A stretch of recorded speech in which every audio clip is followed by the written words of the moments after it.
Michel Djotodia qu'on voit sur cette image est bel et bien arrivé à Cotonou ce week-end.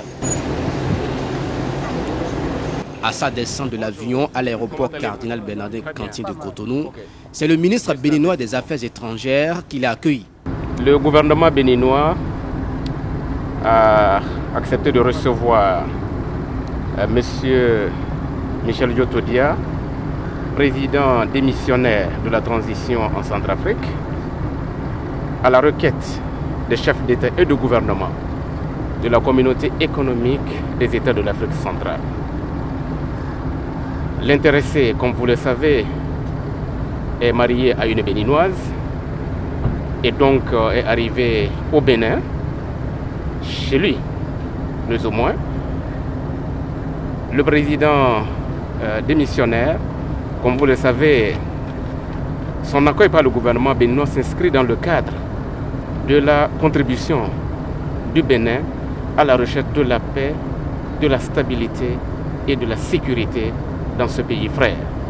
Ce n'est pas un moment agréable, mais nous pensons que face aux situations les plus difficiles, il faudrait pouvoir prendre les décisions les plus courageuses qui s'imposent et donc le peuple béninois exprime sa solidarité avec le peuple centrafricain et souhaite que l'événement qui vient de se produire soit, je dirais, le début de la fin de ce que nous connaissons comme tragédie dans ce pays. Après le vol du désormais ex-président centrafricain Michel Djotodia, un autre vol spécial a atterri sur le tarmac de l'aéroport de Cotonou.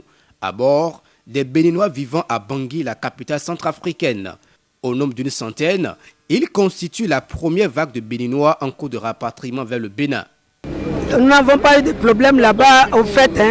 On n'a pas fait quelque chose aux Béninois, mais nous avons eu peur des balles perdues.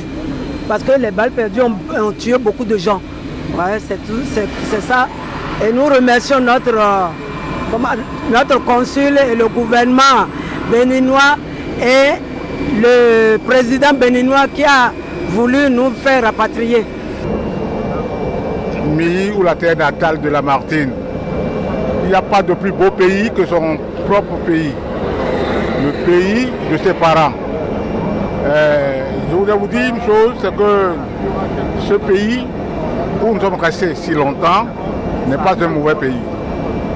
Mais il n'y a pas de plus sage conseil à donner à nos pays africains d'éviter de pareilles situations. Je ne souhaite pas à aucun pays, aujourd'hui comme demain, de connaître un tel exemple. C'est écœurant. C'est vraiment des choses que je n'ai jamais vues à mon âge, à 76 ans, je n'ai jamais vu ça. Ici, c'est le premier convoi des Béninois. C'est le premier convoi des Béninois résidant à Bangui qui ont choisi de rentrer chez eux parce que là, les coups de feu, les balles perdues faisaient atrocement mal et on avait plein de décès autour de nous. Dieu ayant protégé nos frères béninois, la plainte est allée vers le consul qui s'est rapproché de l'autorité béninoise, qui a fait diligence et on a près de 5 vols pour rapatrier plus de 500 concitoyens béninois.